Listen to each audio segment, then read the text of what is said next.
대한민국 중심 채널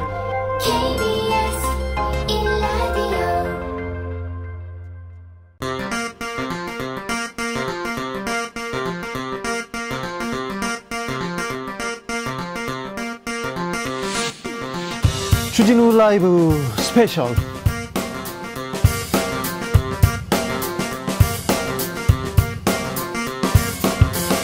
(2023년 4월 15일) 토요일입니다. 안녕하십니까, 주진우입니다. 토요일 이 시간은 일주일 동안 가장 중요한 일들 정리해드리는 그런 시간입니다. 시사 일타 강사 두 분 모셨습니다. 양지열 변호사, 박지훈 변호사, 어서 오십시오. 네, 안녕하세요. 안녕하세요. 주진우 라이브 스페셜 영상으로 만나보실 수 있습니다. 네, 그렇습니다. 지금 바로 유튜브에서 주진우 라이브 검색하시면 영상으로도 만나보실 수 있습니다. 네, 청취율 조사 진행 중입니다. 02로 시작하는 번호 전화 오면 주진우 라이브 대답하십시오. 저는 주라. 네, 저는 박지훈 이렇게 외치겠습니다. 그러셔도 됩니다. 네. 자, 주라 외칠게요. 약속의 메시지 보내주시면 추첨을 통해서 5분께 모바일 피자 교환권 보내드리도록 하겠습니다. 카카오톡 플러스 친구 주진우 라이브 검색하시고 메시지 보내주시면 됩니다. 주진우 그리고 박지훈 이렇게 외치시면 됩니다. 저는 네. 박지훈 외치겠습니다. 주진우 라이브 스페셜 본격적으로 시작하기 전에 저는 이 뉴스, 이 얘기를 안 할 수가 없습니다. 미세먼지가 전국을 덮었는데 예. 이렇게는 못 살겠다, 이런 얘기 많았어요. 아니, 봄날이 가고 있습니다. 봄날이 가는데 이거 봄이 미세먼지 황사에 덮여서 이거 여기에 대한 좀 조치를 내야 되는데 왜 이런 얘기는 하나도 안 하죠? 글쎄요, 우리가 또 황사 때문에 힘들어한다는 얘기를 하니까 흔히 이제 뉴스에서 중국발 이런 얘기를 하잖아요. 또 중국 환구시보에서 우리도 우리나라를 거쳐갈 뿐이지 우리 책임 없다 이렇게 얘기를 해서 더 좀 짜증나게 만들더라고요.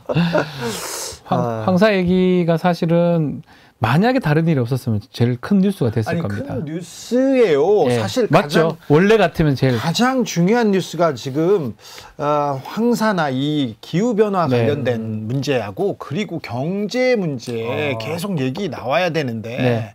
이 얘기 쏙 들어갔습니다. 환경, 뭐 경제 이런 얘기가 싹 들어간 이유는 뭐 다시 얘기를 하겠지만 정치권 소식들 때문에 아닌가 싶은데 사실은 코로나 때 황사나 미세먼지 얘기가 조금 줄어들었던 것 같아요. 한 1, 2년. 그렇죠. 근데 다시 또 돌아왔어요. 예. 밖에 이제 야외에 나가야 되는 상황인데 결국 즐겁게 야외에 못 나가니까 우리 청취자 여러분들도 사실 기분이 안 좋을 겁니다. 네. 중국의 대기오염, 뭐 그다음에 자연 보호에 조금 미흡했던 부분, 그게 황사의 원인이기도 합니다. 하지만 우리한테서도 많이 나와요. 그러니까 주변을 좀 둘러보고 자연을 위해서, 지구를 위해서, 우리를 위해서, 우리 후손을 위해서 우리가 어떻게 환경을 보호하고 지구를 아껴야 할지 좀 생각해야 될 것 같습니다. 아무튼 미세먼지가 이렇게 뿌연한데요, 정치권식에는 더 이렇게 뿌연하더라고요. 그런데 민주당 막 압수수색 당하고 그러더라고요. 그렇죠. 이게 뭐 돈봉투, 이른바 돈봉투 사건인데 2021년 있었던 전당대회 관련해서 요즘도 뭐 전당대회 때 막 돈봉투 주고 막 돈 주고 그렇습니까? 사실 그 사건이 2008년도 사건이거든요. 그렇죠. 고승덕 의원이 이제 얘기했던 거죠. 그렇죠. 한나라당 돈봉투 사건 있었죠. 예. 그게 지금 2021년 사건이고 지금 재판 1심 선고된 이정근 사무부총장이 민주당 사무부총장입니다. 전이죠. 전 사무부총장이 이제 자신의 어떤 그 휴대전화 녹음 파일에 나왔던 내용입니다. 돈을 받아가지고 9천만 원 정도 받아가지고 20여 명의 의원이나 뭐 위원장들한테 봉투에 담아서 넘겨라. 이 부분을 지금 검찰이 바라보고 있고, 특히 윤관석 의원이나 이성만 의원 등은 그 상황이 됐다고 봐서 압수수색까지 지금 벌어진 그런 상황입니다. 그래요? 네. 어떻게 흘러갈까요? 전국의 변수가 될까요? 뭐 지금 녹음 파일들이 한 3만 개가량 된다고 하죠. 그 안에 상당히 구체적인 뭐 본인들 목소리도 좀 담겨 있는 부분이 있고, 뭐 윤관석 의원 같은 경우에는 그게 어찌 보면 지금 의심받고 있는 것과는 다른 상황이라고 얘기를 하는데, 목소리가 나왔어요. 목소리는 본인이 맞는데, 그러니까 그게 지금 검찰에서 주장하는 것과는 다른 상황에서 벌어진 일이라고 그렇게 주장을 하고 있지만, 이 파일들이 굉장히 많고 굉장히 자세한 내용들이 좀 담겨 있는 모양이거든요. 그래서 문제가 있는 부분들이 실제로 있다라고 한다면 그 부분은 뭐 민주당이 뭐 깔끔하게 아프게 받아들이고 정리를 해야 될 것 같고요. 거기서 또 이제 부풀려진 부분들이 늘 정치권은 있잖아요. 말이 이렇게 뭐 내가 누구도 어떻게 잘 해줬고 누구를 어떻게 내가 누구 알아, 뭐 나한테는 꼼짝 못해, 내가 다 했지, 다 이런 했어. 얘기. 근데 알고 봤더니 또 그 사람이 또 자기 세 부풀려고 한 것들도 있을 수 있고 그런 것들을 좀 자체적으로도 조사할 수 있으면 조사하고 아니면 뭐 명확한 부분이 있으면 빨리 좀 받아들이고 하는 게 나을 것 같아요. 민주당이 자체 조사를 빨리 해서 명확하게 선을 긋는 것도 맞겠네요. 이른바 배달 사고라는 거예요. 그런 게 있을 가능성도 있는 거예요. 지금 이제 거론되는 게 만약에 문제가 된다면 뭐 정치자금법이라든지 뇌물 뭐 이런 게 될 수가 있는데 만약에 녹음 내용에서 누구한테 전달해 주라 했는데 전달 안 됐을 수도 있는 거잖아요. 그걸 확인을 해야 되는 거예요. 민주당에서 먼저 확인하고 잘못한 사람은 잘못했다고 하고 당내 일이니까요. 네. 전당대회 일이니까 빨리 확인 가능합니다. 네, 뭐 해야죠. 근데 이제 타이밍을 이제 민주당이 문제 삼습니다. 도천 전국이 되고 이렇게 전국이 좀 혼란스러우니까 그거 극복하려고 검찰에서 꺼낸 거 아니냐 이런 얘기 하는데 왜냐하면 지난 여름에 확보했던 거거든요. 이 포렌식 벌써 끝났고요. 그러니까 파일 같은 걸 이미 검찰 알고 있었을 건데 왜 하필이면 이 시간이냐 이 시점에 터뜨렸냐 뭐 그것도 민주당의 어떤 일부는 맞는데 또 한편으로 금액을 또 주목할 필요 있는 것 같아요. 9천만 원입니다. 9천만 원이 좀 많다면 많을 수 있지만 만약에 필요하다면 다 모아서 지금 기본 나오면 400억이에요. 딴 데서는 대장동 얘기 나오면 400억 몇백억 이렇게 하고 있는데 그렇다면 9천만 원 몇 명한테 줬습니다. 20명이라고 하니까요. 지금 근데 제가 말씀드린 이유는 뭐냐면 검찰 입장에서 이제 수사를 좀 더해서 금액을 한 다음에 하는 게 일반적인 모습이거든요. 근데 이제 9천만 원에 20만 명, 20여 명을 줬다고 이렇게 얘기하면 산술적으로 봐도 얼마 되지 않잖아요. 그래도 네, 아니, 그 범죄가 되는 건 맞는데 그래도 무슨 내용인지 시기가 뭐 금액 뭐 민주당에서는 그렇게 반론할 수 있지만 민주당 내 일이기 때문에 민주당에서 먼저 진상 조사를 하고 맞습니다. 검찰 조사를 지켜보는 게 맞는 것 같습니다. 잘못한 부분은 확실하게 잘못했다고 밝혀낸 다음에 그다음에 그렇죠. 부차적으로 해야 될 문제죠. 그건. 네, 9천만 원이라고 하니까 아이고 애게 이렇게 얘기하는 사람들이 있어요. 왜 그러냐면요. 50억 때문에 그래요, 다. 네? 이게 50억 기본이 50억인데요, 뭐. 그러니까요. 50억. 아이 그 변호사님들 뭐 했어? 테라 권도영 그냥 김현장에다 100억 이상 막 쏘아버리더라고. 수사 받을 것 같으니까 이거 문제가 있는 거 아닙니까? 모르겠습니다. 제가 변호사로서 그 말을 좀 못하겠습니다. 문제가 있다라고 왜 100억을 줘요? 그 생각을 하는 게 그게 어떤 정상적인 어떤 법 절차를 진행하기 위한 비용으로 생각하기엔 터무니없잖아요. 네네. 그러니까 뭔가 어떤 부적절한 영향력을 기대한 거 아니냐라는 생각을 보통 할 수밖에 없을 것 같아요. 액수가 너무 크니까. 액수를 개인 테라 권도영입니다. 뭐 이 회사가 이 개인이라고 볼 수 있는데 김현장은 어떤 얘기가 있었길래 100억대요? 와 이건 뭐죠?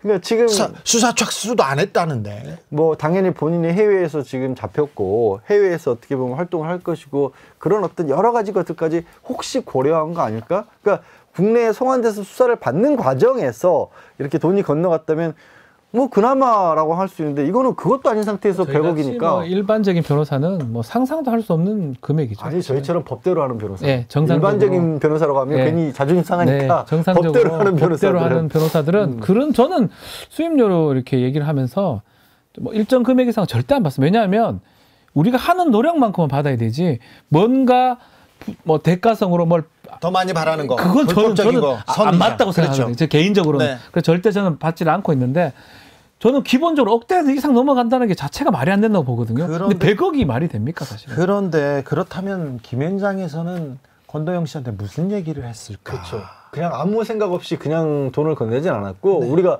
이러이러한 종류의 서비스를 할 수 있다라는 얘기 정도는 가지 않았겠어요? 그게 궁금하긴 한데 그리고 이분이요 그 국내 법 절차에 대해서 잘 알지 못해요. 외고 나와서 유학 가서 맞아요. 거기에서 창업해서 가상화폐 관련된 사업을 했을 뿐인데 국내 시스템에 대해서 이런 부분이 어떻게 흘러갔는지 물밑에서는 어떤 일이 벌어졌는지 이것도 저한테는 큰 관심입니다. 근데 알 수가 없죠. 의뢰인과의 비밀 협약은 굉장히 큰 비밀이니까. 근데 이것도 절대 누설할 수가 없습니다. 사실 그런데 이거는 수사해야 되는 부분인데요. 변호사의 영역이다, 법적인 영역이다. 법조인들끼리는 잘 안 해요. 검사가 절대 수사할 리 없습니다. 이런 시스템에 대해서 좀 밝혀줬으면 한다는 생각을 저는 해봤어요. 얼마 전에는 수사를 하던데요. 그 테라가 아니라 김봉현 전 회장. 네. 그 변호인을 두 번째 구속영장을 청구를 했는데 두 번째 다 기각이 됐어요. 근데 그 내용을 좀 들여다보면 모르겠습니다. 검찰이 뭘 의심하고 있는지 모르겠지만 접견 과정에서 나온 얘기를 근거로 해서 구속영장을 청구를 했어요. 그거는 굉장히 이례적이고 이게 뭐 아무래도 정치권하고 엮여 있다고 생각하기 때문에 좀 무리수를 둔 게 아닌가. 그러니까 저희가 뭐 법조인들이라고 옹호하는 게 아니라 이 변호인과 의뢰인과의 사이에서 접견실에서 나눴던 대화 중에 일부를 가지고 수사를 들어가는 건 극히 이례적이긴 하거든요. 그렇게요. 그 이전에는 또 이재명 대표 변호인들 막 수사하고 그랬잖아요. 예. 그런 부분도 있는데 그러니까 다 안해나는 건 아니에요. 검사들이. 그렇게 보면 그렇죠. 검사들이 이 권도영 변호사 이 수임 문제도 수사를 해주면 야 공정하다, 공정한 척이라도 한다, 노력한다 이런 생각을 할 수도 있다 이런 생각을 해보겠습니다. 주진우 라이브 스페셜 본격적으로 시작해 보겠습니다. 이번 한 주는 미국 중앙정보부 CIA가 우리나라 안방 국가안보실을 도청한 사건이 가장 큰 뉴스였습니다. 외통이 올해 이렇게 활동하셨죠. 유승민 전 의원 그리고 김종대 전 의원, 임상훈 소장에게 자세한 얘기 들어봤습니다. 아니 미국 CIA가 우리 나라의 외교안보 사령탑을 불법법 도감청했어요. 예. 있을 수 없는 일이고요. 저는 어제 오후부터 쏟아지는 뉴스를 보면서 네. 제 스스로가 너무 황당해서 어떻게 동맹국가 간에 도청을 할 수 있느냐. 그것도 우리 대통령실을. 그래서 제가 이거는 우리 대통령과 우리 정부가 미국 정부에다가 강력하게 항의해야 되고 또 어떻게 도청을 했는지. 뭘 했는지. 예, 뉴욕타임스나 워싱턴 포스트에 기사가 굉장히 상세하고 구체적으로 났거든요. 네. 미국 정부도 지금 부정을 안 하고 있습니다. 거기에 대해서 도대체 뭘 어떻게 도청을 했는지 또 유출된 자료가 전부가 뭔지 미국 정부가 당연히 이거는 사과하고 재발 방지 약속을 해야 되는 일인데 어제 오늘 우리 대통령실에서 대응을 하는 거 보니까 제가 정말 너무 한심하고 비굴하게 짝이 없어가지고 제가 페이스북에도 좀 세게 썼습니다만 이런 겁니다. 아니 동맹 간에 그렇게 도청을 했으면 이게 독일의 메르켈 총리나 프랑스의 마크롱 대통령은 불과 2년 전에 이 일이 일어났을 때 그때 미국하고 덴마크가 이제 독일, 프랑스, 스웨덴, 노르웨이 그 정치인들을 도청을 했어요. 그때 메르켈과 마크롱은 아주 분명하게 미국에 엄중하게 항의를 했고 이거는 재발 방지를 요구를 했단 말이에요. 우리 대통령실 당연히 그래 가야죠. 그런데 오늘까지 이 뉴스가 쏟아지는데 오늘까지 대통령실은 보면 뭐 사실관계 파악이 우선이고 그러고 협의를 뭘 한다 그러는데 아니 항의해야 될 일을 왜 협의를 합니까? 그리고 다른 나라 전례를 보고 과거 전례를 보고 대응책을 마련한다 그러는데 다른 나라 눈치를 왜 봅니까? 다른 나라 다 떳떳하게 하거든요. 그래서 이거는 주권 국가로서 정말 너무 대응이 제가 좀 한심하고 많은 국민들께서 굉장히 불쾌하실 거예요. 이거는 자존심 상하고. 상해요, 저는요. 상하죠. 동맹이 이게 70년 동맹 아닙니까? 70년 동맹이 어떻게 아직도 도청을 한다는 말입니까? NAN님께서 미국 백악관 도청하다 걸리면 어떻게 될까요? 물어보는. 제가 제 말씀 그 말씀 거꾸로 우리 국정원이 미국 백악관을 도청했다고 칩시다. 그러다가 발각이 됐다 칩시다. 미국이란 나라는 이런 스파이 행위에 대해서 이건 스파이 행위거든요. 스파이 행위에 대해서 정말 엄격하게 중한벌로 다스립니다. 미국 정부는 절대 가만히 있지 않을 거예요. 거꾸로 만약 우리가 했다면 우리도 저는 이게 똑같이 나가야 되는 게 동맹 간의 가장 기초가 뭡니까? 신뢰죠. 신뢰와 상호 신뢰와 예의잖아요. 한미 대통령이 만나면 맨날 입에 달고 사는 게 트러스트입니다. 신뢰. 서로 믿고 신뢰하는 거 아닙니까? 그럼 군사적으로 우리한테 궁금한 게 있으면 그러면 친구 사이에 이거 어떻게 되느냐 물어보면 우리가 믿어야 알려주죠. 믿어야 알려주는 거죠. 그런데 이렇게 서로 안 믿고 불신을 하면 이게 무슨 70년 동맹입니까? 제가 국회 국방위 외통에 오래 있으면서 제가 누구보다도 한미동맹이 중요하다. 많이 하셨잖아요. 제가 진짜 한미동맹에 대해서 중요하게 생각하는 사람인데 한미동맹이 진짜 건전하고 튼튼하려면 이런 일은 결코 있어서는 안 되는 일이거든요. 용납될 수 없는 일이거든요. 그래서 제가 이거는 진짜 보수라면 네. 이거는 당연히 화를 내고 항의하고 재발방지 약속을 받아내야 되는데 네. 대통령실에서 4월 26일 날 국빈 방문하시잖아요. 네. 그리고 뭐 지난해에도 뭐 껄끄러운 일들이 있었잖아요. 네. 대통령실에서 만약 이게 방미를 앞두고 터진 일이라고 그냥 흐지부지 넘어가고 좋은 게 좋다는 식으로 넘어가고 이러면 이건 우리 국민들께서 굉장히 네. 실망하실 일이다. 아니 목소리를 내고 큰 소리를 쳐야 되는 거 아닙니까? 그래야 미국도 사과를 하거나 그리고 다른 걸 달래기 위해서 다른 걸 주는 게 그게 또 외교 아닙니까? 당연히 이 일은 다른 지금 뭐 한미 간에 반도체고 뭐 자동차고 뭐 여러 가지 현안이 있죠. 예. 북핵 현안도 있고 그거는 그거대로 우리가 대화를 하고 얻어낼 거 얻어내더라도 네. 이 문제만큼은 그냥 절대 지나갈 수 없는 문제다. 이 문제만큼은 그냥 지나갈 수 없는 문제다. 이렇게 유승민 의원께서는 이렇게 얘기합니다. 그런데 홍준표 대구시장 네. 아이고 도감청 그거 박정희 대통령 때부터 많이 했다. 심각하게 했다. 그거 어제 오늘 얘기 아니다. 대수롭지 않다. 이렇게 얘기하던데요. 그분 이야기는 저는 뭐 전혀 제가 뭐 논평할 가치가 없고요. 70년대에 청와대가 도청된 일이 있었습니다. 네. 그게 76년에 워싱턴 포스트에서 박동선 코리아 게이트를 네. 보도하면서 그게 불거졌어요. 네. 그때 박정희 대통령이 대노해가지고 그렇죠. 청와대 안에서 대화도 조심하고 정말 중요한 이야기 할 때는 청와대 밖에 나와가지고 뭐 정원에 걸으면서 산다든지 뭐 이런 일도 있었고요. 네. 2013년에 그 에드워드 스노든이라고 네. 미국 그 CIA, NSA 출신이죠. 그 사람이 또 이거를 미국 NSA의 도청을 막 이렇게 전 세계 폭로를 했잖아요. 네네. 그때 박근혜 대통령 때인데 그때도 우리가 이런 일이 있었는데 동맹 간에 그런 일에 대해서 홍 시장께서 우리 미국하고 사이에 우리는 뭐 도청당하는 일 늘 흔하니까 그냥 지나가자 이런 말씀 진짜 하셨다면 정말 실망인데요. 네. 도청국 이거 쭉 네. 브리핑해 주십시오. 김종대 듣고 싶었습니다. 예, 일단 참 상황이 긴박하게 돌아가네. 네. 이번에 그 김일루처럼 정말 미국 정보 공동체가 있거든요. 여러 기관들이 이제 NSA, CIA, DIA 등 여러 기관에서 아주 기념비적인 참사입니다. 네. 이 100쪽에 이르는 문서에 대해 가지고 미국 정부가 이게 심각하다는 이야기를 연일하고 있고 네. 또 변명의 여지가 없다는 커비 조정관의 말도 나왔고요. 네. 오스틴 국방장관까지 드디어 오늘 첫 발언이 나왔습니다. 네. 심각하게 보고 있다.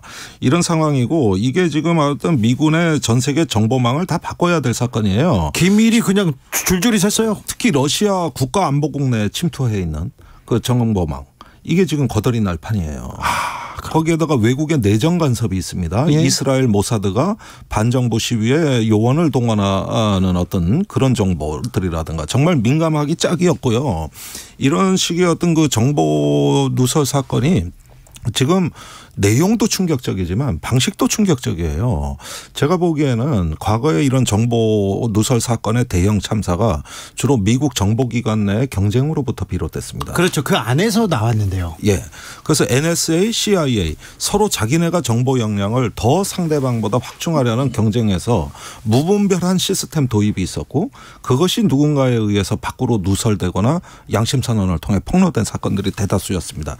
그게 에드워드 스노든 사건이고 어산지 사건입니다. 예.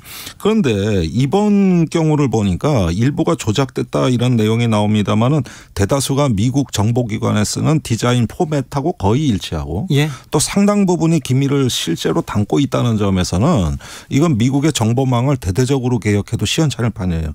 그러니까 이렇게 심각한데 유독 이 사건이 별거 아니라고 얘기하는 국가가 하나 있습니다. 우리나라죠. 예, 나간 정보도 뭐 대부분 위조된 정보고 도감청은 없었고 선의의 악의적 도청은 없었고 네. 그러니까 미국에다가 따질 일도 없고 이렇게 다들 충격에 빠져 있고 이 사건이 얼마나 엄중한가 또 제대로 사후 처리가 되는 게 모든 나라의 관심사인데. 네.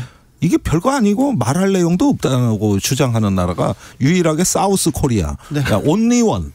김종대 의원님 그건 물어보자고요. 우리 대통령실 안보실장이 예. 안보실이 그냥 뚫린 거죠? 이거는요, 제가 언론에 누설된 내용을 보니까 한국의 법 체계를 정확히 알지 않으면, 무기 수출 정책을 정확히 알지 않으면 나올 수 없는 내용입니다. 네. 예, 우리 무기 수출의 제3자로 이렇게 사용자가 전환되는 걸 금지하는 계약 조항이라든가, 또는 전시의 국가에 수출할 땐 특별한 심사가 필요하다든가, 또 이런 것들을 면제하고서라도 우크라이나에 수출하려면 누가 정책 검토를 해야 되는가, 이런 부분이 정확히 적시돼 있다. 이거는 위조할래도 위조할 수 없는 내용이에요. 그러니까 문제는 몇 마디가 나간 게 아니라 제가 추론하는 것은 이것은 회의록이 통째로 빠져나간 거로 보여져요. 뉘앙스까지도 이렇게 얘기하는 걸 보면 굉장히 좀 심오하던데요. 많이 봤던데요. 많이 들었어요. 들어도. 예. 임상훈 소장님 어떻게 보셨어요? 일단 너무나 큰 사건이기 때문에 차분히 정리를 할 필요가 있는데, 이제 두 가지는 이제 크게 정리를 해야 될 것 같아요. 첫 번째는 그러니까 미국에서 도청 감청을 했다는 사실, 아니면 뭐 그것이 부정이 되면 그걸 안 했다는 어떤 증거를 증명을 해야 되는데, 어쨌든 도감청의 진위 여부와 별개로 지금 좀 전에 김종대 의원님 말씀하신 것처럼 미국의 정보 체계가, 안보 체계가 완전히 무너졌다. 이 두 가지 사항을 별개로 놓고 이제 봐야 되는데, 그러니까 미국 입장에서는 지금 충격을 받은 것은 자국의 이제 정보 라인이 완전히 무너졌다는 거. 과연 누가 빼돌렸느냐, 어떤 목적으로 빼돌렸느냐, 이것에 대해서 이제 조사를 하고 있는데, 우리 입장에서는 이제 그것과 별개로 첫 번째 말씀드렸던 미국의 도감청, 그것은 우리는 이제 피해자이기 때문에 뭐 우리는 피해 안 받다고 하니까 그거에 대해서는 할 말이 없습니다만, 우리나라뿐만이 아니라는 것이죠. 네. 미국의 주요 안보 동맹국 영국까지도 도감청을 당했으니까, 그리고 아랍에미리트, 그다음에 프랑스 같은 경우에 도감청 문제보다 이제 다른 문제, 우크라이나 전쟁에 아주 깊이 개입이 돼 있다는 어떤 그런데, 근데 이건 사실 여부를 이건 약간 중립적으로 봐야 될 것 같아요. 이런 하여간 내용들이 들어가 있는데, 전 세계가 지금 국가별로 이게 만약에 사실이라면 큰 국가적인 대참사라고 볼 수가 있는 그런 내용들이거든요. 그렇기 때문에 그 두 가지를 일단 구별을 하고 봐야 되는 것인데, 일단 국제적인 차원에서만 보자면은, 저는 이제 그 이야기만 하자면은, 예를 들어서 이스라엘 같은 경우도 모사드 정보기관이잖아요. 네. 그 정보기관 모사드 같은 경우에는 국내 정치 개입은 못하도록 되어 있습니다. 거기 법도. 그런데 시위를 조장을 했다는, 뒤에서 개입을 했다는 정황이 나왔는데, 그것도 거꾸로 반정부 시위를 뒤에서 밀었다는 얘기거든요. 그러니까 우리식으로 하면 안기부가 반정부 시위를 뒤에서 밀어줬다는 얘기가 되는 국정원에서요. 네, 국정원에서. 네. 정부 비판 시위를 도와줬다는 거 그렇죠. 아닙니까? 그러니까는 그거는 과연 국가가 제대로 좀 돌아가고 있는지를 만약에 사실이란 말이죠. 그런 것이고, 프랑스 같은 경우도 우크라이나에 실제 군인이 파견이 돼서 활동을 하고 있다는 내용이 들어가 있는데, 그렇게 된다면은 모든 서방 국가들이 러시아와 직접적인 전쟁을 하지 않겠다는 이유로 계속해서 이제 간접적인 지원만 하고 있었는데, 네. 그게 그러면은 러시아하고 직접 싸우고 있었다는 얘기가 되거든요. 물론 프랑스에서도 이건 부인을 했어요. 그러니까 이런 내용들이 만약에 사실이라면은 아주 큰 얘기가 되는 것이죠. 미국 정보기관이 우리 대통령실의 안보실장 도청했습니다. 그리고 국방비서관, 외교비서관 도청했습니다. 그런데 우리나라의 대응, 이거 좀 한심하다, 비굴하다, 이런 얘기 나옵니다. 지금 외교 안보의 원탑이라고 꼽히는 김태효 차장 막 화를 내요. 왜 화를 내는지 모르겠어요. 왜 국민들한테만 성난 얼굴을 하고 있고 일본 편만 들고 미국 편만 드냐, 이런 얘기 나옵니다. 당연히 나올 수밖에 없죠. 이게 막연하게 도청했다라는 의혹이 아니라 그 문건에 나온 내용들과 우리나라에서 벌어졌던 일들이 맞아떨어지는 부분들이 분명히 있어요. 네. 그러니까 지금 뭔가 국가안보실과 외교비서관이 미국 입장에서 봤었을 때 불편하다고 생각될 수 있는 내용들을 했고, 미국의 국익과는 다른 방향으로 얘기를 했는데 하필이면 그분들이 또 자리에서 물러났어요. 예. 그러니까 이거 진짜로 뭐 도청한 것뿐만 아니라 그것과 관련해서 어떤 조치가 있었던 게 아니야, 이런 의혹까지 들 정도로 머릿속이 복잡해지는데, 거기에 대해서 막상 정부 여당 막상 뭐 백악관에서 그리고 미국의 국방장관도 이거 심각한 사안이니까 조사를 해봐야 된다고 하는데 그에 앞서서 먼저 아무 이상 없다. 위조됐다. 그러니까 우리 동맹에는 아무 이상 없다라고 우리가 먼저. 그러니까 이게 때린 사람이 있고 맞은 사람이 있는데 때린 사람은 아 이거 우리가 왜 이랬을까라고 하고 있는데 맞은 사람이 우리 안 아파요. 괜찮아요. 안 아파요. 악이 없었어요. 절대 악이 없었어요. 이 정도는 늘 맞고 사는 건데 뭐 이런 얘기를 해버린 거예요. 또 이제 악이 없는 뭐 의식 없는 악이 없는 도청. 이게 사실 말이 안 맞아요. 도자가 이제 도둑할 때 도자예요. 몰래 엿듣는다. 그래서 불법이라는 의미의 도청이고 사실 또 이걸 중복해서 자꾸 불법적 도감청 이렇게 표현하는데 감청은 불법이 아니에요. 네. 감청은 특정한 요건 하에서 뭐 국가의 공공 뭐 그 영장 받아가지고 하는 걸 감청이라 그럽니다. 이것은 명백한 불법적인 도청입니다. 도청이죠. 그래서 그걸 자꾸 막 도감청 막 섞어 쓰기도 하고 뭐 미국이 계속 하기도 한다. 괜찮다는 뉘앙스로 얘기를 하면 안 됩니다. 우리도 하지 않냐 이런 얘기도 그렇게 해서는 안 되고요. 잘못된 건 잘못된 거예요. 살인사건 일어나니까 좀 죽어도 된다 이런 말 똑같은 거예요. 사실은 말이 안 맞는 얘기를 하면 안 되고 국가든 뭐 개인이든 간에 이거는 위반이거든요. 위반된 잘못된 게 있으면 지금 이제 결국 21세 그 주방위군 일병 병사 검거가 됐습니다. 네. 그러면 이제 지금 도청한 게 지금 거의 확인이 되고 있는데 기밀 문서가 지금 문건이 그렇죠. 공개됐어요. 공개됐고 그 기밀 문서는 도청을 통해서 취득한 내용을 기재한 거라면 우리 입장에서는 사실은 사과 요구를 하고 재발 방지를 촉구한 다음에 그 다음에 우리 보안이 괜찮은지 다시 확인해야 되는 거예요. 도청 지금 다 뚫려 미국도 오는데 러시아도 오고 중국도 오고 북한도 오고 다 들어올 수도 있는 거잖아요. 네. 그러니까 그게 그렇게 가야지 국민들이 안심을 안 하는데 도청 뭐 안 됐다. 좀 돼도 악의가 없으니 괜찮다. 이렇게 접근해버리면 주객이 전도된 겁니다. 안방에다가 몰래카메라를 설치했어요. 그러면 아버지가 가서 이게 뭐 하는 짓이냐 그러면서 너 니네들 언제부터 했느냐 뭐 사실을 자초지종 얘기하고 다음부터는 못하게 해야 된다 이렇게 큰 소리를 쳐야 되는데 그렇게 해야 됩니다. 철통 보안이라고 얘기하면은 뚫렸는데 그것도 되게 이상해요. 그것 관련해서 이제 야당에서도 그렇고 지금 전에 지금 얘기 들으신 것처럼 이거 그러면 뭐 김종대 전 의원 같이 군사 전문가들 같은 경우 그리고 심지어는 이제 여당의 신원식 의원 같은 경우도 지난해 용산으로 옮길 때 그 문제를 지적을 했잖아요. 이거 도청이 취약해질 수 있기 때문에 그 일하는 사람 한 사람까지 다 뭐 요원들을 좀 붙여서 확인을 해봐야 된다라고 할 정도까지 얘기를 했는데 근데 막상 대통령실에서는 지금 옮긴 데가 청와대보다 안전하다. 아니 뚫렸는데요? 뚫렸는데 그러면 그렇게 얘기를 해버리면 그럼 뭐 앞으로 그대로 하겠다는 거야? 뭔가 후속 조치도 없다는 거야? 그러니까 일어난 일에 대한 어찌 보면 조치도 안 하고 그 일 이후에 대비 조치도 또 안 하고 그럼 이대로 계속 악의 없이 할 거니까 그냥 우리 얘기 들으라고 두자는 얘기인가? 뭐 이상한 생각이 드는 거예요. 이러다 보니까 미국 언론들 처음에 이 부분이 잘못됐다라고 보도를 했던 언론들조차 방향이 어떻게 가버리냐면 우방과의 관계가 잘못될 수 있다는 얘기는 안 하고 왜 니네는 국가 기밀 관리를 잘 못해가지고 유출이 되게 만드느냐 요거에만 미국 언론들이 초점을 맞추기 시작했어요. 왜 지금 동맹국들 우리 한국 같은 나라가 난리 났다 니네 이런 짓에 왜 했냐라고 해야 미국의 언론들도 야 지금 바이든 행정부 이거 관리를 왜 이렇게 해가지고 이렇게 시끄럽게 국제정세를 만들어 이렇게 나오는데 우리가 먼저 괜찮아 이러보니까 그래 쟤들 괜찮은데 니들은 야 이거 왜 들켰냐?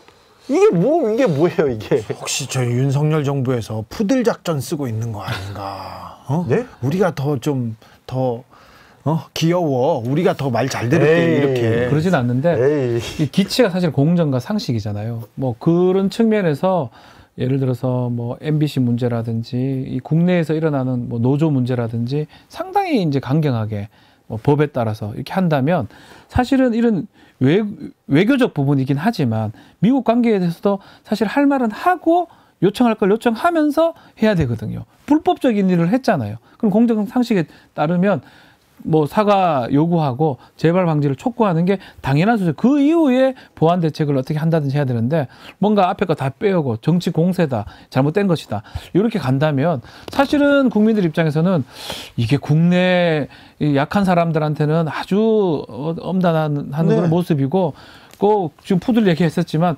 미국이나 일본한테는 뭐 아무 말도 못하고 이렇게 보이기 때문에 그 부분이 아마 윤석열 정부의 어떤 그 모습처럼 보일까봐 저는 사실은 그게 좀 두렵습니다. 일본한테는 학수고대할 만한 카드를 줬어요.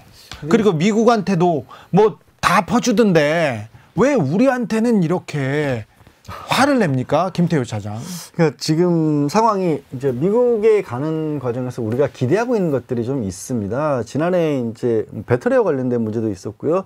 그다음에 반도체 지금 지원법과 관련해서도 우리 기업들 입장에서는 미국이 좀 너무한다 싶을 정도의 목소리들 주장들을 하고 있기 때문에 어찌 보면 이 미국이 좀 약점이 잡혔다고 할 수 있잖아요. 그러니까 이게 그렇죠. 이걸 카드로 해서 우리나라에 좀 유리하게 풀어나갈 수도 있는 거거든요. 아니, 야, 우리가 좀 겉으로는 서로 싸우고 내지는 우리가 큰 목소리를 낼 테니까 대신에 그걸 가지고 바이든 행정부에서도 지금 반도체 보조금 지원법과 관련해서 대한민국에는 조금 더 우대를 해주겠다. 이런 거 하나 내주면 우리도 가서 지금 정상회담이 이루어지고 국민들이 보고 있으니까 나도 가서 할 말 있어야 될 거 아니냐. 그렇죠. 그렇게 해서 얻어오면 우리도 좋고 미국도 나쁠 거 없고. 우리 국민들이 지금 한미 동맹 파탄 내자 이런 얘기 안 해요. 이 도청 이거 가지고 우리가 여기 이제 판을 접자 이런 얘기 하지 않습니다. 그러니까 좋은 쪽으로 끌어갈 수 있는데 아예 목소리를 닫아버리고요. 제가 아까 시작 때 이 얘기를 할까 잠깐 망설였는데 외교 문제잖아요. 외교 문제를 가지고 많은 분들이 지적을 하고 일본 얘기 꺼내셨지만 지난주에 외교청서에 일본이 독도 자기네들 땅이다라는 얘기를 명확하게 또 기재를 했고요. 독도를 계속 분쟁 지역으로 지금 만들고 있어요. 심지어 이제 거기 무슨 일본 내에 그 유튜브 영상 보셨어요? 일본 내 주권 전시관인가 이런 게 전시관에서는 홍보 영상이 유튜브에 공개가 되는데 이 아이하고 엄마 아빠하고 얘기를 나누는 거예요. 근데 아이가 아버지한테 그러는 겁니다. 아빠, 우리 땅인데 우리가 가지 못하는 땅이 있는 거 아세요? 그랬더니 거기가 어디요? 다케시마라는 곳이 있어요. 라고 하면서 그 아이 엄마가 이렇게 얘기를 해요. 언젠가는 너희 때에는 그 땅을 우리가 니들이 거길 자유롭게 갈 수 있길 바래. 이런 영상이 막 있어요. 네. 일본 영상이긴 하지만 네. 그거 보면 섬뜩하네요. 아, 그걸 보고 자란 보고 자라고 있는 일본의 어린이들은 무슨 생각을 할까? 지금 그걸 가르치는 거 아니에요. 그렇죠. 우리 땅인데 지금 초등학교 한국이 교과서에 나와 있으니까. 불법 점유했다. 근데 이 부분을 계속 강조합니다. 한일 정상회담 이후에 더 도드라집니다. 더 도드라지고 있어요. 그러니까 외교라는 거는 사실은 이렇게 찾을 때 찾아 먹어야지 뭘 해준다 해가지고 그 다음에 뭔가 받을 수 있을 것이라는 건 사실 초보적인 거고요. 아니 근데 이분이 우리 외교안보 팀이 일본하고 연애하나요? 그러니까 밀당 같은 그런 건 밀당이 안 아니라 통합니다. 사랑은 안 됩니다. 다 주잖아요. 예, 안 돼요. 안 된다니까요. 주면 해주겠지. 안 된다니까요. 아유, 주면 뭐. 안 아니, 연애 한 번도 안 해보셨어요? 연애할 때도 밀당을 해야지 일방적으로 퍼주잖아요? 그럼 이제 실증내요, 오히려. 맞아. 외교라는 거는 사실은 받을 수 있을 때 받고 그 상황을 이용해서 최대한 많이 받는 게 외교거든요. 우리 감독님 고개 끄덕끄덕 그랬어. 처음으로. 아, 물론 여기 있는 사람들은 하도 오래전 일이라 기억은 잘 안 나지만 그래도 기본적으로 뭐 남녀 관계가 아니라 다 주면 안 돼요. 그냥 일반적인 인간관계에서도 막 쫓아다니면서 퍼주면 아니, 그렇죠. 이상하잖아요. 아니 근데 다 주면 더 달라 그래요. 그런가요? 네, 더 달라 그래요. 아니 그래도 아낌없이 주면 뭔가는 좀 채워주겠지. 다 뽑아 먹습니다. 다 뽑아 아낌없이 먹습니다. 주는 건 네. 엄마.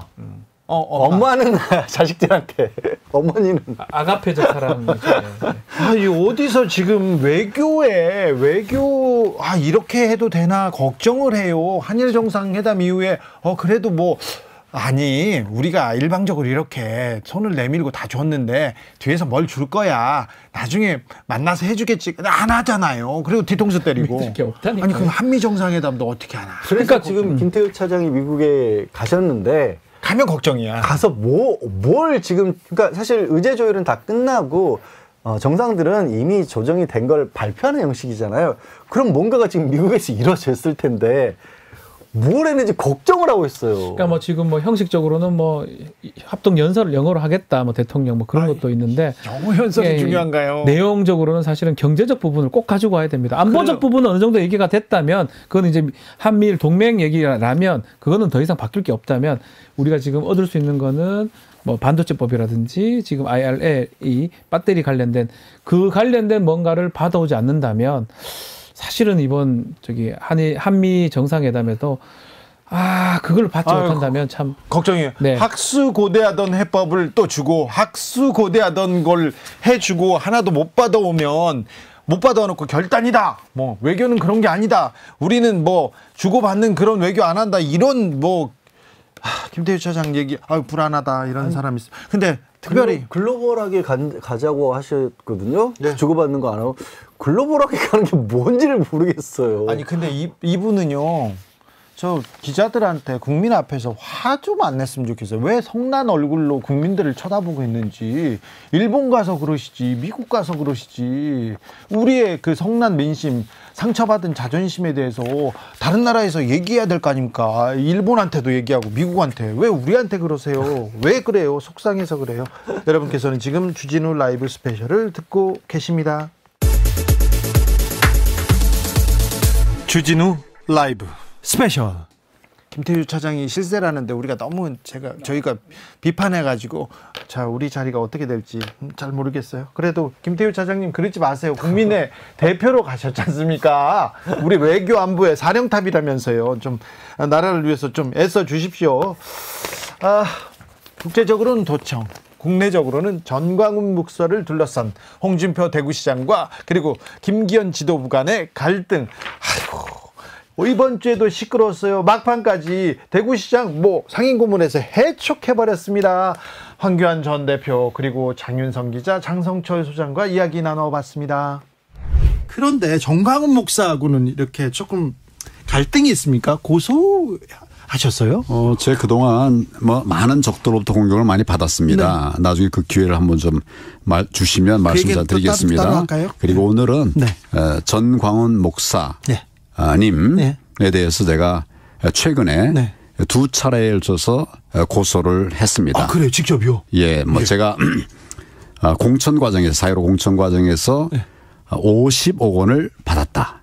그래요? 예. 네. 정말 말도 안 되는 얘기를 했고. 전광훈 목사가요? 그러니까. 네. 방송을 했어야, 예. 그래요? 예. 그리고. 돈 받은 적은 없다. 물론이죠. 그래서 고소했고, 예. 그리고 또 이제 제가 그래서 기회를 좀 줬는데, 네. 똑같은 얘기 계속 반복하고 있는 거예요. 그래서 두 번째도 마찬가지로 제가 상품권으로 추석 선물을 받았대요. 3천만 원짜리 상품권 받습니까? 또 5천만 원짜리 상품권을 줬답니다. 네. 이게 뭔 소리예요? 네, 그건 사실 아니다. 그것까지 같이 두 번째로 제가 고소를 했습니다. 네. 그런데요, 뭐라고 해야 될지. 보수당이 질이 멸렬하고 그 광화문에 가서 그리고 또 여러 그 세력들을 모으는데 어찌 보면 황교안 대표와 전광훈 목사가 보수 진영에서는 가장 큰 역할을 했다고도 볼 수 있잖아요.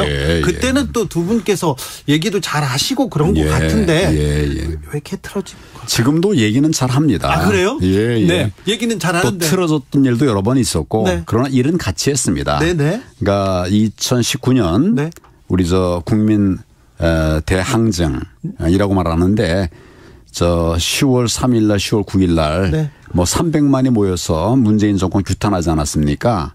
그때도 다 모였었는데 서로 웃으면서 기분 좋게 한 건 아니에요. 예. 다 역할을 맡아가지고 자기 역할을 맡아서 300만을 만들었는데 지금도 그런 상황입니다. 그런데 제가 참을 수 없는 것은 제가 공천 과정에서 돈을 받았다. 한두 푼도 아니고 50억을 받았다. 그거는 그래서 주 기자님도 50만 원이라고 얘기하잖아요. 50억을 받았다고 하고 무슨 선물로 3천만 원 상품권 5천만 원. 그건 사실이 아니다. 말도 안 되는 소리죠. 알겠습니다. 전광훈 목사가 말도 안 되는 공천을 요구하기도 했습니까? 그랬죠. 그런데 오늘 기자회견 해가지고 내가 총선 당시에 감옥에 있었어. 증거 가져와봐. 이렇게 얘기하더라고요. 그 시점을 좀 봐야 될 것 같습니다. 그러나 어쨌거나 저에게 그런 얘기가 들어왔어요. 들어왔어요. 직접 한 건 아닙니다. 그렇습니까? 직접 한 건 아닌데 그런 얘기가 들어왔어요. 오늘 그 전 목사가 공천위원장 상의하겠다고 약속하고 말 안 듣더라. 자기 멋대로 했다 이렇게 얘기하는 걸 보니까 첫째, 공천위원장 상의한다고 말한 일이 없습니다. 어떻게 이 공당의 공천위원장을 그 목사하고 상의를 하겠습니까? 제가 우리 당 안에 공관위원장을 세워보니까 잘 사람을 못 찾겠더라고요. 당 밖에 또 이제 찾아봤어요. 마땅치 않았어요. 그래서 여러 어떻게 보면 공관위원장감을 찾던 중에 국민들에게 추천을 좀 해달라 그랬습니다. 추천해달라. 무슨 뭐 사람을 뽑기 위해서 뭐 절차 밟은 게 아니에요. 예, 예. 그러니까 공천위원장 뭐 상의한다고 말하면 예, 알겠습니다. 이렇게 들을 수는 있잖아요. 그런데 결국 안 지켰다는 걸 보면 대표님 뜻대로 그 절차대로 하신 거예요. 목사님 얘기 들은 게 아니라. 절차대로 한 거고. 네. 예. 자, 그런데요. 김재원 최고도 그렇고 국민의힘 내부에서도 그렇고 계속 정광훈 목사 얘기합니다. 정광훈 목사 서열이 높다든가 국민의힘에서 영향력이 있도록 크다던가 그런 얘기가 계속 나오는데 진짜 영향력이 좀. 제가 당 대표한 사람입니다. 네. 우리 당에 서열 없습니다. 아, 그래요? 그 이유도 마찬가지예요. 자기 나름대로 서열을 매겼는지 모르겠는데 네. 우리 당에 누구도 그에게 서열을 준 사람 없어요. 그래요? 뭐 이 서열 2위라는 말까지 한다고 하대요. 네. 이게 정말 말도 안 되는 말입니다. 그렇습니까? 네, 우리 공당인데 공당이 무슨 더더구나 전광훈 목사님은 네.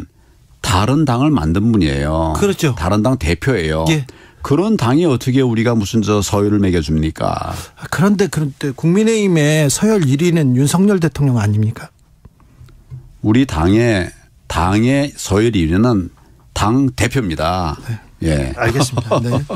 아무튼 당의 국민의힘에서 계속 국민의힘에 정광훈 목사가 영향력을 끼치고 있는 거는 같습니다.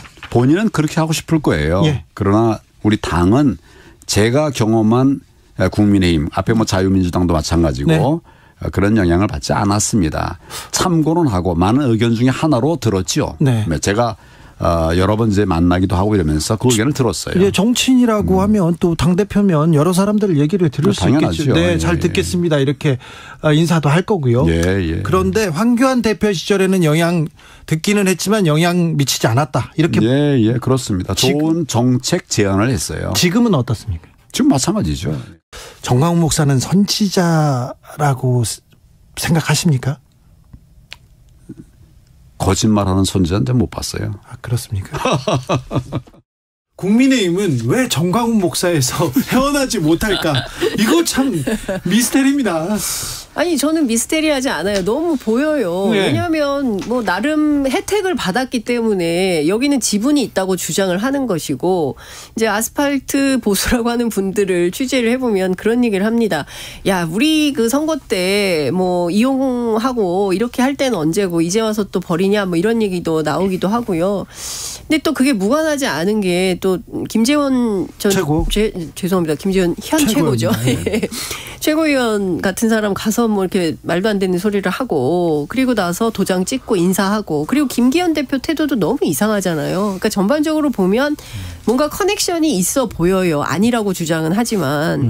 근데 이 고리를 끊어내지 않으면 제가 보기에는 국민의힘은 정말 다음 선거에서 많이 어려울 것 같아요. 이미 뭐 많이 어렵다라는 예측이 많이 나오고 있는 것 같고요. 이제 고리는 끊을 것 같아요. 그럴 것 같아요. 네, 왜냐하면 대통령실에서 지난 주말에 여당에 이딴 실언을 한 김재원 최고에 대해서 징계를 요구했다라는 단독 보도가 나왔습니다. 대통령실에서 요구해야 여기가 더 움직입니까? 그러니까요. 내가 그렇게 얘기할 의도는 아니었는데 그렇게 돼버렸네요. 그러니까 이것도 부적절하죠. 왜 대통령실에서 이걸 요구를 해요? 당에서 다 그런 기능이 있잖아요. 아니, 그런데 어쨌든 김재원 최고가 정광훈 목사와 관련된 일로부터 실언과 망언이 시작이 됐잖아요. 그것과 관련해서 대통령실에서 지지를 하락하고 논란이 되는 것을 되게 상당히 심각하게 받아들이고 있다고 하더라고요. 그렇다면 징계를 할 것이다. 그래서 끊을 것이다. 그러니까 잠깐 여러 가지로 살펴봐야 되는데요. 첫 번째, 이 사태가 터졌을 때 초기에 장성철 소장이 정말 목이 터지도록 얘기했습니다. 징계 이렇게 세게 서둘러서 빨리 해야 된다. 그래야 자를 수 있다. 그런데 문개고 안 했어요. 안 하고 있다가 대통령실에서 야 이거 안 되겠어. 지지율 계속 떨어지고 이 이미지로는 안 될 테니까 이거 징계가 필요할 것 같아 라고 얘기를 하거나 언지를 주면 또 모릅니다. 우리가 이렇게 얘기하고 나면 그런 사실 없다라고 또 입장을 밝힐 수도 있는데 여하튼 지금 상황을 놓고 보자면 대통령실에서 결재받아가지고 김기현 대표가 징계하는 수순을 밟는 것처럼 보여요. 그렇게 보이네요. 그럼요. 이렇게 네? 부인하겠어요. 기사를. 네. 그러니까요. 저도 그럴 것 같아요. 조금 있으면 부인하는 보도가 나올 것 같은데 하여튼 이런 구도가 됩니다. 그러면 김기현 대표가 맞냐? 이런 비판도 가능해질 것 같고요. 그러면 김기현 대표를 두 번 죽이는 꼴이 되는 겁니다. 이런 방식으로 하는 건 진짜 옳지 않은 것 같아요. 김기현 대표가 당대표로서 제대로 된 판단을 하고 있는 것인가라는 비판을 여러 지점에서 우리가 지적을 할 수가 있잖아요. 홍준표 대구시장은 이 논란에서 절대 이렇게 목소리를 낮출 생각이 없어요. 특별히 김기현 대표한테 당신은 뭐가 엮여서 그렇게 소극적인지 방금 전에도 또 올리셨어요. 아니 내가 진작에 하라고 그랬잖아. 왜 안 해? 이제 계속 이렇게 얘기를 하고 홍준표 대표 말은 안 듣고 대통령 말을 듣는 거야? 또 이렇게 될 수도 있겠죠. 좀 신나신 것 같아요. 네. 누가 신나요? 홍준표 시장. 근데 이제 그분은 어쨌든 이제 대선 준비하는 거잖아요. 저는 모든 게 대선 행보라고 생각합니다. 네, 김기현 대표에 대해서도 또 정광훈 목사에 대해서도 세게 발언하는 가장 큰 이유는 본인의 대선 행보와 관련이 있기 때문에 그렇다. 그렇게밖에 해석이 안 되는 거죠. 김재원 최고를 싫어해요. 그러니까 그 얘기도 하더라고요. 아주 많이. 네. 아니 근데 호불호와 관계없이 사실은 진작에 징계하는 게 맞죠. 저는 홍준표 시장 주장이 맞다고 생각합니다. 그게 당을 위해서 그렇죠. 건강성을 유지하는 차원에서라도 진작에 그렇게 했어야 옳죠. 그런데 안 하고 있다가 이제 와서 대통령실이 얘기하니까 결재받고 한다? 그렇죠. 창피한 거 아닙니까? 김재훈 최고와 관련돼서 하여튼 정상적이고 상식적인 계속 주장을 하는 분은 홍준표 시장밖에 없다. 그런 말씀드립니다. 정광훈 목사가 대단하긴 대단하군요.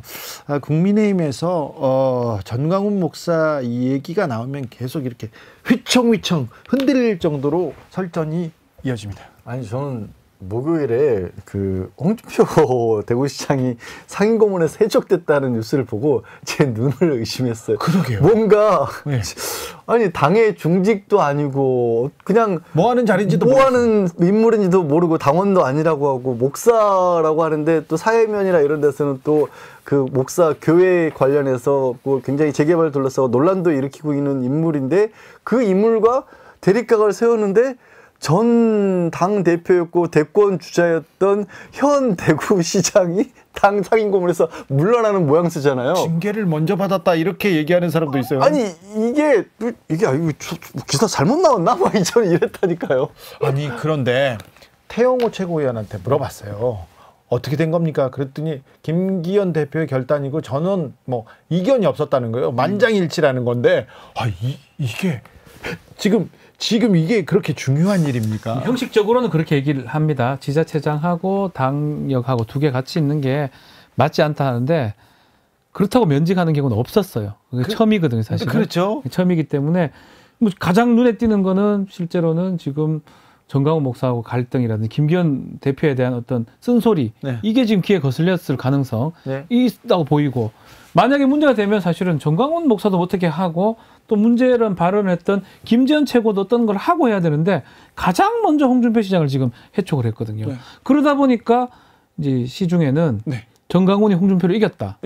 이런 그렇죠. 얘기까지 지금 나오는 홍준표 상황이에요. 그다음 압수수색 당한다. 이런 얘기 나오면 그거는 모르겠지만 하여튼 정광훈이 더 세다. 국민의 말에서는 정광훈이 훨씬 세다. 이런 얘기까지 나오기 때문에 더 문제인 거예요. 왜냐하면 정말 홍준표 시장은 당의 대권 후보자.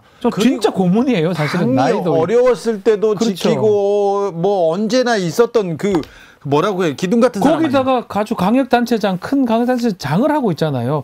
그런 사람을 지금 어떤 이유로든지 간에 해촉을 하면서 정광훈 목사는 당원도 아닙니다. 사실은. 다른 데잖아요.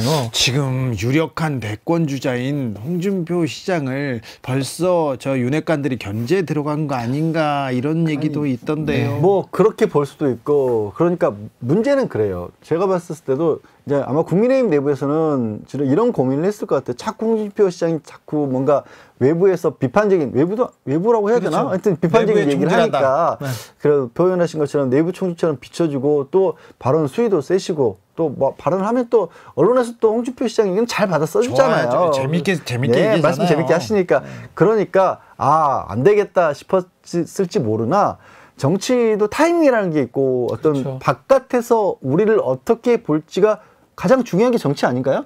내가 무슨 생각을 했느냐보다 바라보는 유권자들 국민들이 어떤 생각으로 받아들이냐를 정치권은 더 신경을 써야 되는 건데 지금 박주민 변호사가 얘기했던 모양새 그대로 돼버린 거예요. 게다가 이 정광훈 목사 같은 경우는 지난주에 사회면에서도 크게 다뤄졌어요. 그 사랑제일교회에 재개발하기로 해놨던 거를 안 하기로 했다. 우리 못 한다고. 그래서 사우나 산다고 했다가 이제 또 재개발 일단 안 팔아 이렇게. 그래서 아니 500억씩이나 그 땅을 이렇게 받기로 해놓고 그것도 안 한다고 한단 말이야. 그래서 국민적 관심이 집중돼 있는 마당에 정치 뉴스까지도 장식을 해버리니까 가장 대한민국에서 뜨거운 인물이 돼버렸어요. 한편으로는 또 뭐 이렇게 해석하기도 하더라고요. 홍준표 그 시장의 해촉 관련해서는 정강훈이 아니고 MBC 토론 과정에서 대통령 뭐 초보다 뭐 이런 얘기했던 거를 조금 안 좋게 봐서 말했던 뭐 윤핵관이라든지 대통령실에서 이런 입김을 작용한 게 아니냐라는 분석도 있긴 한데요. 아무튼 예. 아무튼 정강훈 목사 시기상으로는 너무 맞지가 않습니다. 네, 정강훈 목사가 세긴 셉니다. 네. 근데 이분이 10여 년간 거의 뭐 한 20년간 그 목사였지만 정치권에 보수 정당에 지대한 영향을 미쳤습니다. 국민의힘과 관계도 좋고요. 많은 사람들이 뭐 많은 지원을 받으면서 여기까지 왔기 때문에 정강훈 목사 기사는 한동안 더 갈 것 같아요. 그렇죠. 수면 안에 저는요 수면 안으로 좀 들어가더라도 정강훈 목사의 영향력은 절대 사라지지 않을 거라는 한 표 걸겠습니다. 근데 저는 이제 어떤 다른 측면에서 되게 안타까운 게 지금 이제 정광훈 목사가 지난번에 그 얘기를 했잖아요. 뭐 말을 좀 수정하긴 했습니다만 정치인들은 우리 목사들 통제에 있어야 된다라는 식의 얘기를 했고 본인이 이 어떤 목사들 기독교 교회들을 통해서 200석도 좌우할 수 있다 이런 얘기를 하시면 순수한 마음으로 그 기독교를 따르는 종교인들에게 상처를 주는 거예요. 그 정말 전 목사님은 그런 거 신경 쓰시는 분 아니세요. 선지자세요. 아니 정말 가뜩이나 김기현 대표의 얘기입니다. 제 얘기는 아닙니다. 어떻게 보면은 그러니까 기독교 요즘에 그런 얘기도 해요. 저도 사실 기독교인이라고 얘기를 하는데 교회 다닌다는 얘기를 창피해서 못하겠다는 얘기가 나올 정도의 상황을 정광훈 목사 같은 분이 사실 만드는 부분이 있거든요. 아니, 기독교의 현실을 또 보여주는 그런 측면도 있죠. 참, 그래서 가슴 아픕니다. 그런 게 좀. 자, 정광훈 목사 얘기는 또 나중에 할게요. 네. 다음 주 신문에 주인공으로 정광훈 목사가 올라오는 것은 매우 불행한 일입니다. 다 나올 것 같아요. 또 나와요? 나오겠죠. 불행한 일인데. 또 있어요? 뭐 또든 간에 나올 것 같습니다. 네, 그럴 것 같아요. 네. 또 다른 사람 어떤 사람 주목합니까? 저는 좀 조심스러운 얘기긴 하지만 홍준표의 반격이 좀 있지 않을까 생각이 들어요. 그래요. 쉽게 물러나지 않았습니다. 네. 뭐 그 면직 그 해촉 직후도 얘기를 했지만 그렇죠. 더 스피커가 커질 가능성이 물러날 사람이 아닙니다. 정광훈 목사도 홍준표 대표도 논쟁 이런 싸움을 피할 사람들이 그래서 저는 두 사람이에요. 정광훈과 홍준표. 네. 예. 또 2차 대전이 일어난다는 거죠. 그렇습니까? 예. 아이고 저 김 여사님 활동 지금 많이 좀 열심히 하고 계신데 그 얘기는 안 하고 지금 홍준표, 정광훈. 네. 자, 저는 검찰발 기사가 민주당 관련 수사가 좀 크게 나오지 않을까. 더 진전될 가능성이. 왜냐하면 이게 이제 아까 민주당 그 거론된 인물들이 전면적으로 부인을 했는데 그랬을 때 지금은 어찌됐든 굉장히 많은 증거 자료들을 검찰이 확보하고 있는 상황이잖아요. 네. 그러면 되게 우리가 뉴스의 흐름이 뭔가 하나를 부인하잖아요. 그럼 그걸 또 반박하는 증거들이 나오는 형태로 며칠을 이어가는 경우들을 많이 봤거든요. 맞습니다. 좀 익숙하실 거예요. 네. 그런 일들이 좀 이어지지 않을까 좀 생각을 해봅니다. 네. 좀 밝은 뉴스로 찾아봐야 되는데 이 환경, 지구에 좀 기여하는 뉴스로 이렇게 찾아봐야 되는데. 지난주에 제가 밝은 뉴스라고 50-50 얘기했다가 우리 주 기자님이 싫어하셨잖아요. 아니 뭘 싫어해요. 노래 좋다고만. 노래 좋았습니다. 네. 주진우 라이브 스페셜 여기서 인사드립니다. 두 분 감사합니다. 네, 고맙습니다. 네. 저는 다음 주 월요일 오후 5시 5분에 돌아오겠습니다. 내일 4월 16일입니다. 네. 아이들이 이렇게 하늘나라로 갔는데 더 안전한 세상, 더 나은 세상 만들고 있나 생각해 보게 됩니다. 네, 부끄럽고 죄송한 마음이 큰데요. 네, 세월호 아이들 마음에 두고 이렇게 더 좀 열심히 해야 되겠다 이런 생각합니다. 감사합니다. 지금까지 주진우였습니다.